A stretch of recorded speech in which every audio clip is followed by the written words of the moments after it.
Yo, yo, yo, greetings, good morning. It's Miles here. Welcome to another coaching spotlight. I really should come up with a name for this because I keep saying different things every time I do this. Welcome, Mr. Jamie Selby. Hi. Good morning, Jamie. Jamie is a coaching client of mine and wanted to share some of his experience of our time working together. He's had some incredible results over the past few months, and I thought it'd be really good for him to share, especially for people that have maybe never had a coach and they may be still on the fence about that. So, Jamie, before we start, could you tell those people that are watching a little bit about who is the myth, the man, the legend, Jamie Selby, who you are, what you do in terms of life and business, etc. So my name is, obviously you've been introduced, Jamie Selby. I have a beautiful wife called Lauren.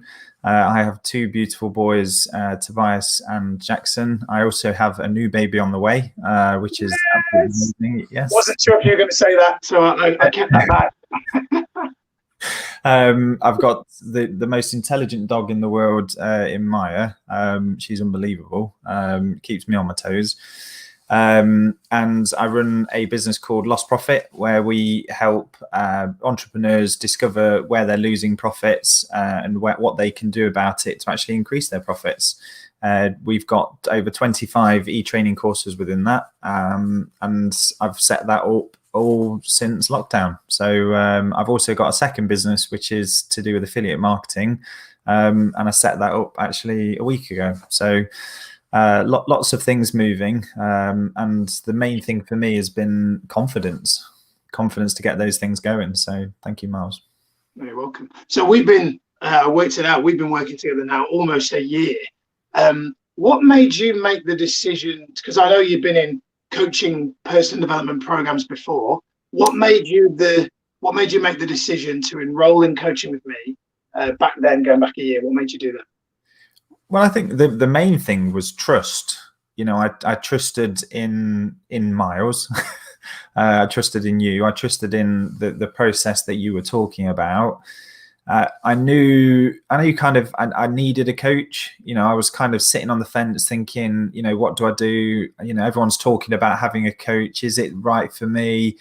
You know, it's a big investment. So, you know, am I going to get that return on investment? You know, there was lots and lots of questions that were going through my head.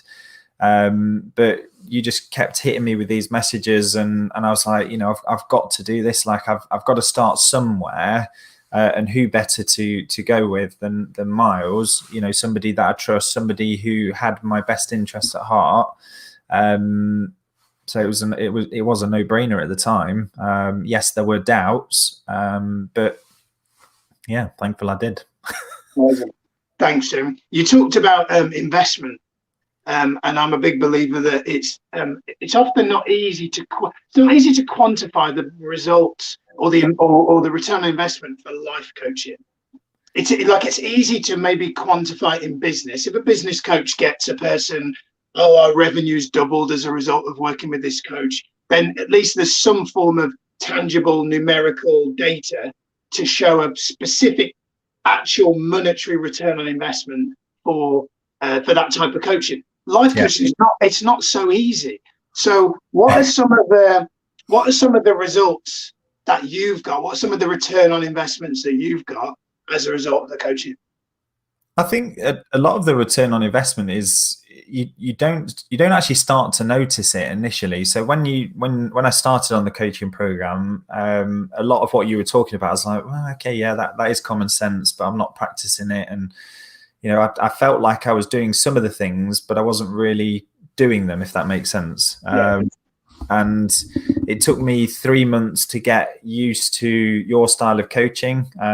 It took me 3 months to actually start recognizing really the change in myself, because I hadn't, up to that point, I knew I needed a coach because life for me was going, it was up and down, and more downs than up, and I wasn't managing my emotions very well, and then I was taking out those emotions on my family, which obviously is not fair. I was in a little bit of a dark spot, and I hadn't realized that the coaching was going to necessarily help me out of that dark spot, if that makes sense. Like it wasn't the main reason I signed up for the coaching, if that makes sense. Like I started to see improvements in my health, actually just wanting to be healthier. I started to see improvements with my relationship with my children, my relationship with my wife. Well, obviously that clearly worked because we've got a baby on the way. So we're going to call it Miles's baby. No, we're not. I'll start lots of weird conversations. But you know, and I think it's all the small little increments, all the small little things that you start to introduce. So after 3 months, I did feel a little bit overwhelmed because Miles was throwing this wealth of knowledge and wealth of information my way, and I was like, holy crap, I don't know how to deal with all these things. I've got to do this, I've got to do this, I've got to do that. Oh, like trying to manage everything. But actually, when that actually prompted a message to Miles. Miles then messaged me back and said, actually, let's take a look at what's changed over the last 3 months. And then when I actually took stock of what had changed over the last 3 months, I was like, holy shit, like I'm sorry, I don't know if I could say that. It's good, man. I hadn't actually taken stock of how much stuff I was actually doing already, if that or had implemented, if that makes sense. And that for me was a massive turning point for me with coaching, because I was like, you know, is it working? Is it not? And you know, I was kind of sitting on the fence as to, am I getting the results that I wanted to? And I wasn't necessarily seeing the results in my business, but this isn't business coaching. This is life coaching. And then, like I say, just taking stock and actually looking over that 3 months, I was like, holy crap, like so much has changed. And just my energy levels at home had improved. I started being happier, you know, and if you can put a price on those things, I don't think you can, because a lot of people think that you need to be successful to be happy. And I think that's a load of you need to be happy to be successful. You know, and I think that's one of the biggest returns on investment that you can get. Obviously you need to make money to pay for coaching, but those I wouldn't necessarily look at it as a cost. I would look at it as an investment, and it's an investment of time in yourself, because where do you get the time to actually speak to somebody else about the problems that you're having? You know, if you're an owner of a business or you've just started a business, like there's nobody above you, there's nobody holding you accountable. So it's very, very easy to let bad habits creep in. And I've got so many bad habits. But you know, a lot of those bad habits, we've started to working with Miles, we've started to wean those out. You know, get me more productive, stop getting me out of the stress zone, getting me to think more abundantly. You know, I'm in such a, I mean, I look back over the last 12 months and what I've done and what I've achieved. I would never have done that without coaching. Because, and the reason why I say that is because I had such a negative mindset, and my peer group, unfortunately my peer group, and some of them I've had to kind of stop hanging around with, were incredibly negative people. And that negativity was just kind of feeding fuel for the fire. So starting the coaching with Miles, I started to look at things differently, started to think differently, started to believe that things were possible. You know, and starting 2 new businesses from scratch is an amazing achievement. Losing 4.5 kilos in weight, you know, better sex life, better relationship with my children. Like, I mean, I don't know how you can put a price on that. Yeah. Does that make sense? Like, I know it is difficult, again, because of my training background and training accountants and bookkeepers how to identify the lost profits, entrepreneurs how to identify their lost profits. It's very easy for me to justify an incredibly high fee if I can give you £100,000 return on investment, is it worth you paying me 25 grand? Does that make sense? So it's very, very easy. And this is my value pricing head coming on. So sorry, Miles, but it's very, very easy to put that. But then if we look at coaching, it's very hard to put a valuation on it, because it's life. It's giving you more energy, giving you more life. I mean, what's that worth? Well, you can't put a value. I mean, it's incredible, really. I mean, it's just, how do you put a price on that? I've been value pricing now for over 7 years. Would I call myself an expert? Possibly, yes. But how do you place a price on those sorts of things? I mean, you can't. You really can't. And thank you, Miles, for everything that you've done. And just helping me manage my emotions better. I would be lying if I said I've not had financial rewards from your coaching. Because that would be complete and utter BS. Does that make sense? So it's so difficult to put it into context, if that makes sense. But I can only look at where I was 12 months ago to where I am now, and like I say, that first initial 3 months, I hadn't really taken stock of how much had changed in 3 months, in as little as 3 months. Then once I started taking stock of what's happened over the last 12 months, I mean, holy shit. Like the improvement is just a 10x, if you want to quote Grant Cardone. So yeah, really enjoyed it as well. And I've enjoyed those conversations. I can give an example as well as a bit of a story. So COVID hit, and I was really in a really bad place mentally, because my current work had just completely dried up. My boss had pulled the plug, hadn't given me any notice. I'd gone straight into that fear mindset, worrying about where money was going to come from. And then I started getting some like chest cramps, and starting to feel really unwell. I was really worried about going into hospital, because I was having heart palpitations. Yes. This, that, and the other. And who was who was the second person I called? Miles. And just it sounds stupid, and Miles just kind of summarized it. I won't say exactly what he said, but he summarized it very, very well. He was honored, obviously, that I'd approached him and asked him about that, but that's the trust and the relationship that I'd built with Miles. I didn't know whether to go to hospital, because obviously during COVID, but I ended up actually going to hospital, and it worked out, and it turned out that nothing was wrong. Went to hospital actually 3 times to find out that nothing was wrong.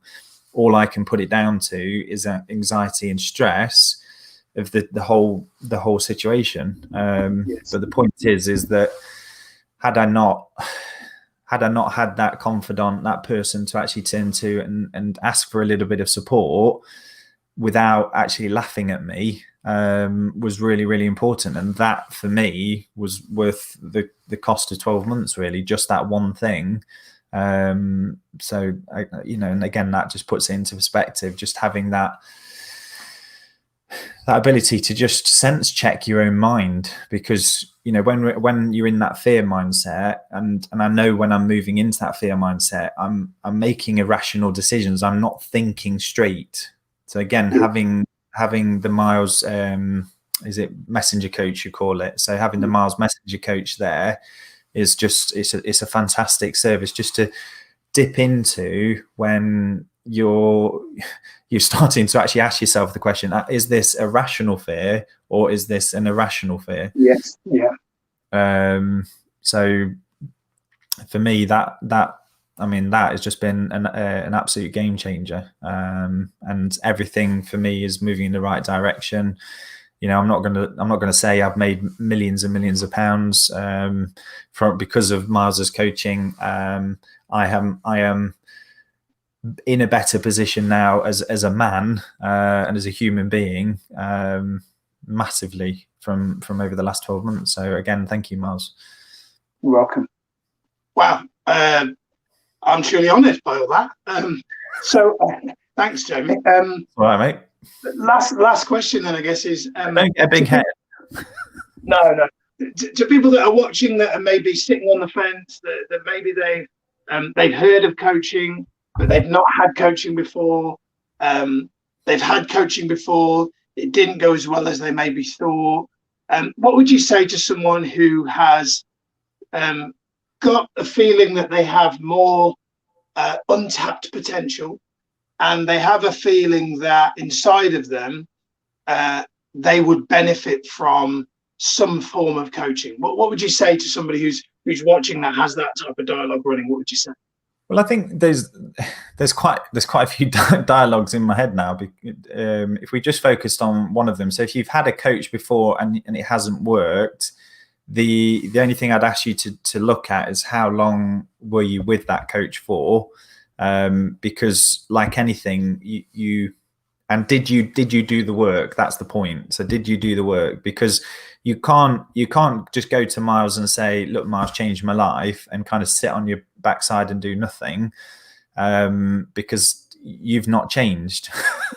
You are the product that needs to change. So that's why I would say to somebody who may have had coaching and said it doesn't work, it hasn't worked in the past. And I think it just takes that good, honest, hard look at yourself and say, look, did I do the work? Same with, I have the same problem with training. So when you're training people, typically between 7 and 10% will be your success rate of the people that actually go through the course, which is ridiculously low. And I hate it. I absolutely hate it. But I can lead a horse to water, but I can't make them drink. Yes. And as Jim Edwards puts, Copywriting Secrets, great book. What you can do is make them more thirsty. And I think that's a great saying when it comes to coaching. And I think, what was the other one you said? So if someone was someone's on the fence, they've thought about it but haven't done it. I think it's make the commitment to yourself, because that's what it is. Be a bit selfish, and it is a selfish thing to do. And I'm not going to say it's selfish in like a really harsh, like you're being selfish, you're being cruel to the world. No, you're being selfish and you're actually putting yourself first. And in order for you to be the best person you can be for your family, you need to make that selfish decision and invest in yourself. I've got to say, like, I've invested over £25,000 in personal development. And investing in a coach is what's helped me actually start to implement all of that coaching. Yeah. It's so difficult to get it. You're inside your own head and you're saying, oh, do I do it? Do I not? Oh, is it going to work for me? Is it not? You're never going to know until you actually make that commitment and say, yes, I want to change my life. Yes. Miles can keep trying to make you thirsty for coaching, but he can't help you change your life until you're willing to do that. So if you're willing to make that change yourself, get off that fucking fence and do it, and do it for yourself. Don't do it for anybody else. Do it for yourself so you can be the best person you can be. I made that selfish decision, and my kids have benefited, my wife's benefited, the world's benefited because I've got another child on the way. Like unbelievable. So get off the fucking fence. Excuse my French. Parent advisory stickers coming out for this one. Yeah, beep, beep, beep, beep, beep. I think it's very easy to talk yourself out of something, and you might be saying, well, okay, why Miles versus somebody else? And if you're thinking of using somebody else or thinking of using Miles, like it's irrespective. It's the same thing. It's coaching. Like Absolutely. Make the commitment to yourself, pick a coach that resonates with you. Absolutely. And you connect with. If you trust Miles, then you're in the right place. He is going to have your best interests at heart, 100%. 100%. Not he's not going to give you 10% of Miles. He's going to give you 100% of Miles, because 110% doesn't kind of exist, if that makes sense. Overuse that 110% thing. Yeah. Yeah, massively overused. But he's going to give you everything he can to help you make that change in your life. He's going to help you uncover your truths, your secrets, the things that have been keeping you locked up inside. So, you know, just get off the fence. Get off the fence. Make a decision to change your life. You know, and if you don't want to change your life, carry on sitting on the fence. You know, in 12 months' time, you're still on that fence. Like, you know, it might be a nice, pretty fence and it might be a nice view, but is that what you want your life to be? And if you want your life to be like that, then carry on sitting on that fence. But if you want to change your life, then getting a coach is the first step to actually making that transition, because you're actually saying, no, I am actually going to put myself first for a change. You know, if you've got kids, you'll know when I say this, like you plow everything, your heart and soul into your kids, and then you forget who you are. You know, and I'm just thinking about this now, that has been a huge result for me, is actually just being able to remember, who am I? Who's Jamie Selby? Who's the dad?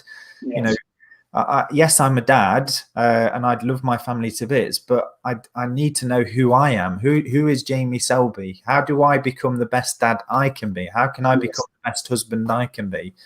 You know, and again, if you're relating to women, you know, how can I become the best mother?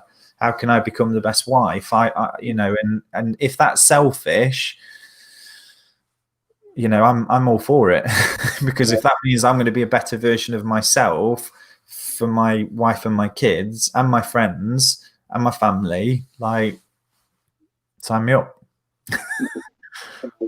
Sorry, I'm waffling there, Miles. No, not at all. Really passionate about it, because it's so important, and not everyone realizes the importance of, you know, investing that time in yourself. And you might be thinking, you know, oh, a coach it sounds so American or something like that, and it's very easy to get those negative connotations in your mind. You may not have had results from coaching before, but again, I'd ask you to take that good, honest, hard look at yourself and say, did I do the work? Yeah. And if you're doing the work, it doesn't matter. It doesn't matter whether Miles is the best coach in the world and he's got the best content in the world. If you're not prepared to change, yeah, it's getting blood from a stone springs to mind. Absolutely. Jamie Selby, it's been an absolute pleasure having you here today. Really, really grateful for this. Anybody that's watching that is now watching this thinking, maybe I would like to have a coaching call, drop me a direct message or comment below, and we can get that arranged. Jamie Selby, thank you for being here, brother. Really grateful. No, thank you. Thank you for everything you're doing. Keep doing it. You know, I've been following Miles for a long time, and let's just say Miles was out of sync, is, for want of a better word. And when he started on this journey of coaching, you just kind of saw him come alive. Like this light just came on, bing, and yeah, it's fantastic. Because I paid the electric bill. Sorry? It's because I paid the electric bill. Yeah. No, I just think it's brilliant to see, Miles, and you know, you live and breathe everything that you do. You know, you're not one of these coaches that says to do something and isn't doing it themselves, isn't implementing it in their own life.